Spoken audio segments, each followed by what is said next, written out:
ಎಲ್ಲರಿಗೂ ನಮಸ್ಕಾರ.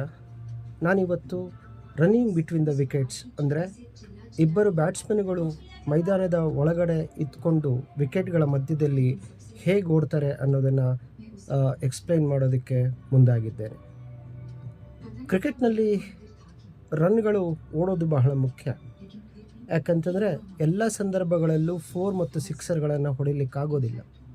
ಆದರೆ ಇಬ್ಬರು ಬ್ಯಾಟ್ಸ್ಮನ್ಗಳು ಓಡಬೇಕಾದ್ರೆ ಇಬ್ಬರು ಬ್ಯಾಟ್ಸ್ಮನ್ಗಳು ಯಾರು ಅಂತಂದರೆ ಒಬ್ಬ ಸ್ಟ್ರೈಕರ್, ಇನ್ನೊಬ್ಬ ನಾನ್ ಸ್ಟ್ರೈಕರ್.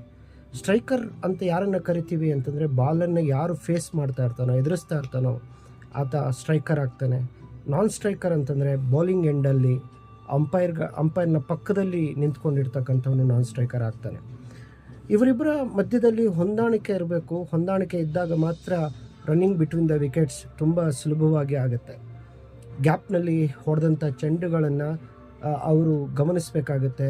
ರನ್ ಇದೆಯಾ ಇಲ್ವಾ ಅಂತ ನಿರ್ಧಾರ ಮಾಡಬೇಕಾಗುತ್ತೆ. ಈ ನಿಟ್ಟಿನಲ್ಲಿ ಇಬ್ಬರು ಬ್ಯಾಟ್ಸ್ಮನ್ಗಳು ಕೂಡ ಕಾರ್ಯಗತರಾಗಬೇಕು. ಸ್ಟ್ರೈಕರ್ ಬ್ಯಾಟ್ಸ್ಮನ್ ವಿಕೆಟ್ನ ಮುಂಭಾಗದಲ್ಲಿದ್ದಾಗ ಕರೆ ಮಾಡ್ತಾನೆ.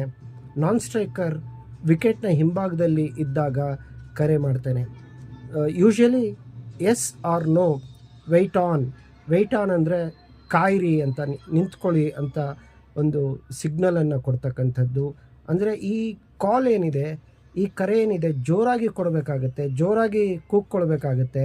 ವೆಯ್ಟ್ ಆನ್ ಅಂತ ಹೇಳ್ತಾರೆ, ಎಸ್ ಅಂತಾರೆ, ನೋ ಅಂತಾರೆ, ಸ್ಟಿಲ್ ವೆಯ್ಟ್ ಆನ್ ಅಂತಾರೆ. ಸೊ ಹೀಗೆ ಇಬ್ಬರ ಮಧ್ಯದಲ್ಲಿ ನಡೆಯುವಂತಹ ಆ ಒಂದು ಮಾತುಕತೆ ಇದೆಯಲ್ಲ, ಅದು ತಂಡಕ್ಕೆ ಮತ್ತು ವ್ಯಕ್ತಿಗತವಾದಂಥ ಸ್ಕೋರ್ ಏನಿದೆ ಅದನ್ನು ಹೆಚ್ಚಿಸಲಿಕ್ಕೆ ಕಾರಣವಾಗುತ್ತೆ. ಹೀಗೆ ರನ್ನಿಂಗ್ ಬಿಟ್ವೀನ್ ದ ವಿಕೆಟ್ಸ್ ಅನ್ನುವಂಥದ್ದು ಕ್ರಿಕೆಟ್ನಲ್ಲಿ ಬಹಳ ಮುಖ್ಯವಾಗಿರ್ತಕ್ಕಂಥದ್ದು ಅನ್ನೋದನ್ನು ಈ ವಿಡಿಯೋದಲ್ಲಿ ತಮಗೆಲ್ಲರಿಗೂ ಕೂಡ ಹೇಳ ಬಯಸ್ತಾ ಇದ್ದೇನೆ. ನನ್ನ ಯೂಟ್ಯೂಬ್ ಚಾನಲನ್ನು ಸಬ್ಸ್ಕ್ರೈಬ್ ಮಾಡಿ ಅಂತ ಕೇಳ್ಕೊಳ್ತಾ ನನ್ನ ಈ ವಿಡಿಯೋವನ್ನು ಮುಗಿಸ್ತಾ ಇದ್ದೇನೆ. ಧನ್ಯವಾದಗಳು.